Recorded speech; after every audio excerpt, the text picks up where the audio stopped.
Tonight, gang, tonight we're going to zip it. Tonight we're going to meet a man who was the speechwriter for Richard Nixon, worked for President Gerald Ford, was communications director for President Reagan's White House. He's got his own TV show called Crossfire, and tonight we'll take a long, hard look at the issues that keep the conservatives and pablum pukers at each other's throats. So for you limousine liberals out there, here comes your worst nightmare, baby.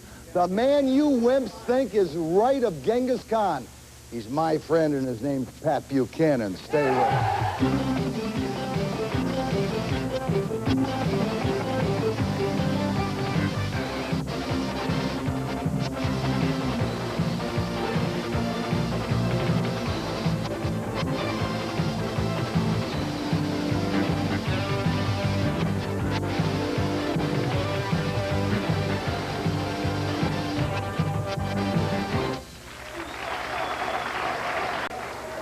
Let me start in with our audience. Hell, I'm going to start with this beautiful lady here first. Go ahead, ma'am. Okay. You're probably some big pablum puker, but go. I have a question for you, Pat. You're against abortion, but my question to you is, I think abortion should be legalized, because why should women who have to, when it's illegalized and they're not allowed to do this, they go out and do it anyway and they wind up dying, when you can go to some certified doctor and do this and you can live? Is that fair to have a poor woman die because it's not legalized? Well, you know, young lady... They do. They do. My mother almost died because Sweetheart, listen, I understand. A baby. I understand young exactly lady, what didn't do it until it was life-threatening situation. Young lady, in an abortion, somebody always dies. Usually it's the child. No, you're more able to go out. My mom was 6 months pregnant, losing a baby, and they could not do it because abortion wasn't legalized. My mom had to almost die to lose that baby. I'm sorry, I feel it's wrong. I know you do, but look, what I believe... I'm not agreeing with abortion. Okay, hold it. You made your point. Now, I believe that any time you have an abortion, a human being dies. An unborn child dies, is put to death. Now, in 99.5% of the cases, the reason is embarrassment, inconvenience, they don't want it. To me, when you got 1.5 million unborn children being killed in this country, something is wrong with America. But is it worth that baby being in some garbage can because some mother didn't want it? No, the reason... Wait a minute, kid. Let me pass. We've done enough shows on abortion, and we'll do others, all right? What? The reason these people die. The reason we're going to this gentleman is to keep you quiet.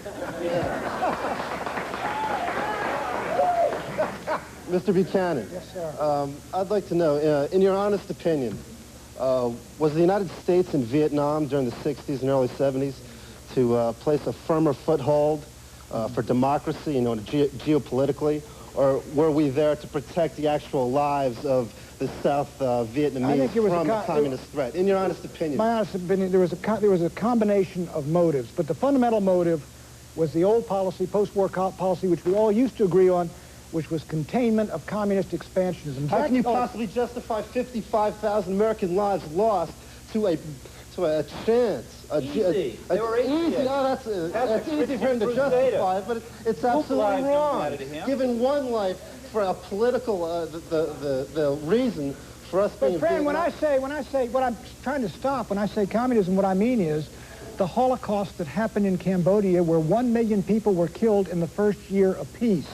Okay? That's what they were trying to stop. It's a hell of a piece. And those guys, and when Reagan called Vietnam a noble cause, he was exactly right. Your fear of communism is paranoid.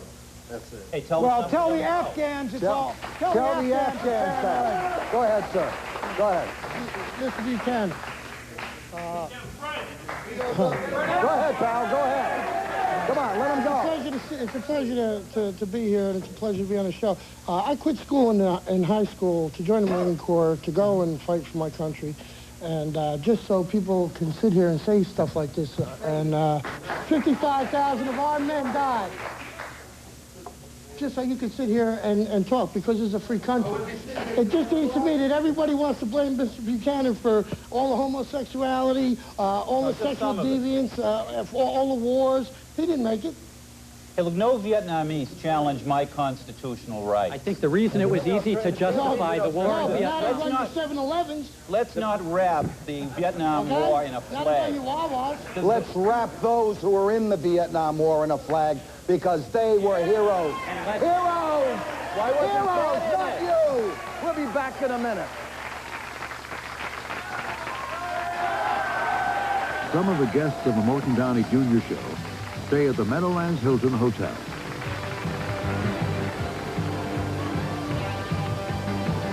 Trial is over. The lawyers are still huffing and puffing all about it. What it all means, next on the news at 10.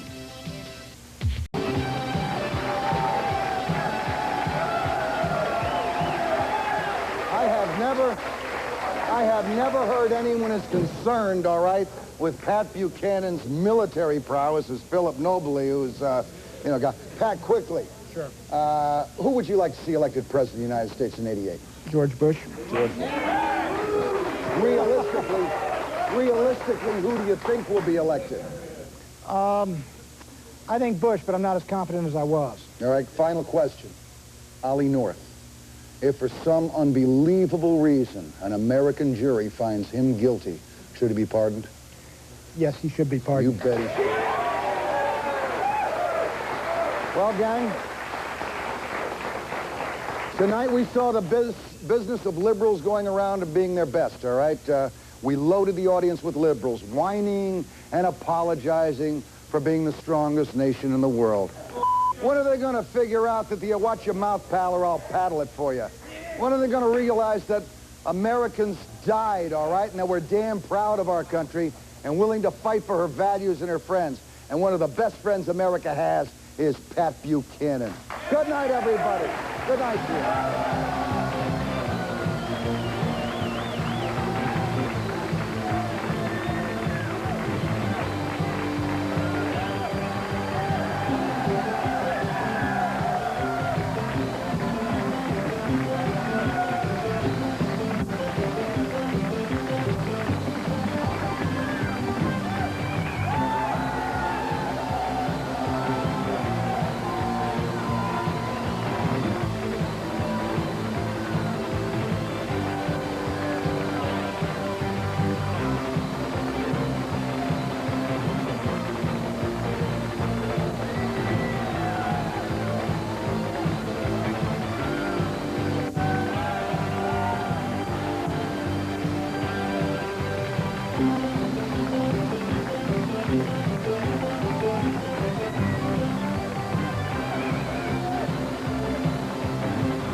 Publisher Hugh M.